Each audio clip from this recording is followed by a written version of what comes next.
Hey guys, Kevin here with eTrailer. Today I'm going to be showing you how to install the diamond on-off push-button RV lighting switch. So as you can see, this on-off switch is very tiny, so it's going to be super discreet, which is exactly what we need for our light install that we're doing right now. So as you can see, we got a light bar we're going to be running some power to. We want to be able to control this without actually touching all the other lights, because we don't want to have this on 24/7 when we have our other lights on, just because this light is going to be blinding. So that's where this is going to come in handy. If you look at it very closely, there's this little piece you can kind of unscrew off, and then you could actually hide this inside of a wall with just the button itself sticking out, and then this kind of capping it off to make it look nice.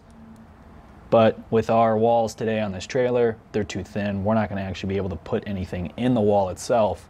So we're just going to be using some double-sided tape on the back of our switch here and then sticking it on the wall.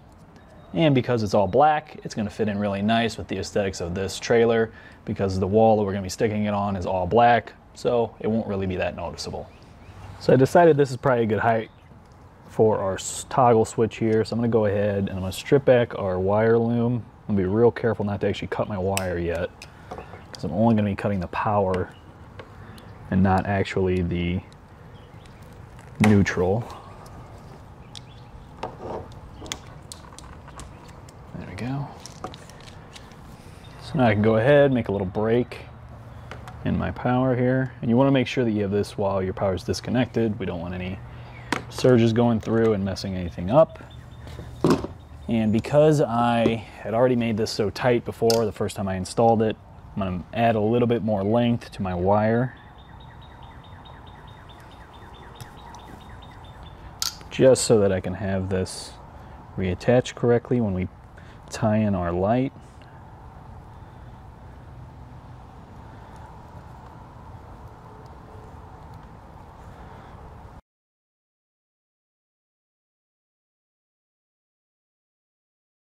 Go ahead and crimp that down.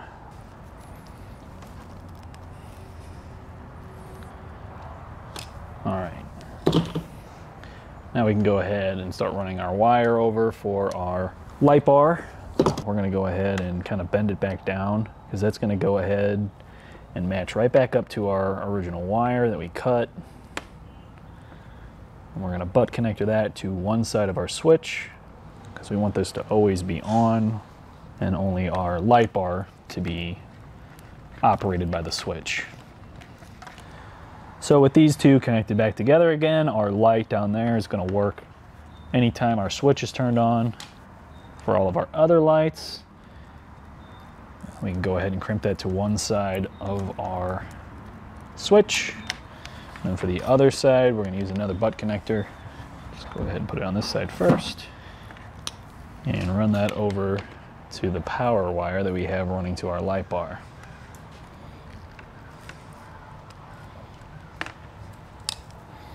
So now we're going to go ahead and do a little test of our wiring, make sure that our switch is actually working. As you can see, the lights are on the ceiling and down at the bottom for our other lights. Let's go ahead and flip the switch. And our light bar is working and easily able to turn on and off.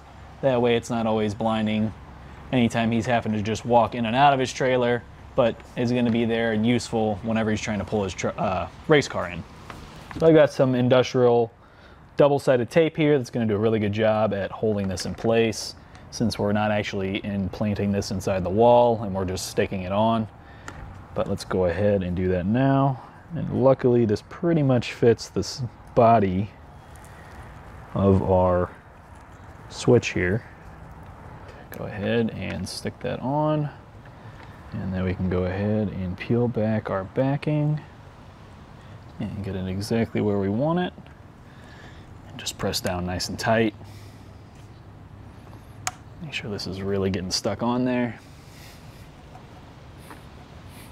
Now that our switch is in place, I'm going to go ahead and clean up all of our wiring here using some wire loom.